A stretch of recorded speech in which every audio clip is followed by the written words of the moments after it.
Patuloy na pinalalakas ng pamahalaan ang suporta sa larangan ng sports ayon mismo kay Pangulong Bongbong Marcos sa kanyang State of the Nation address. Binigyang halaga ng Pangulo ang mga naging tagumpay ni Filipina tennis star Alex Ayala at ng Philippine Women's National Football Team na anyay nagdudulot ng inspirasyon at pinagmamalaki ng mga Pilipino. Balikan ang talumpati ng Pangulo sa report ni Matchpoint, Mili Borja. Binigyang diin ni Pangulong Ferdinand Bongbong Marcos Jr. ang kahalagahan ng sports sa kanyang ikalimang State of the Nation Address o SONA, kung saan pinuri niya sina Filipina tennis star Alex Ayala at ang Philippine Women's National Football Team sa pagbibigay inspirasyon sa mga Pilipino. Ayon sa Pangulo, hindi lamang nagbibigay ng aliwang sports, kundi mahalaga rin ito sa pagpapanatili ng mabuting kalusugan. Mahalaga rin ang ating sports. Itinaas natin ng triple ang suporta natin dito.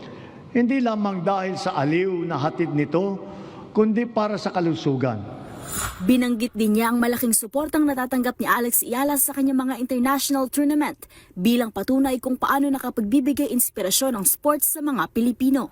Sa nag-uumapaw nating suporta kay Alex Ayala, sana ay marami ang maengganyo para matuto at maglaro hindi lamang ng tennis, kundi ng ibang sport pa.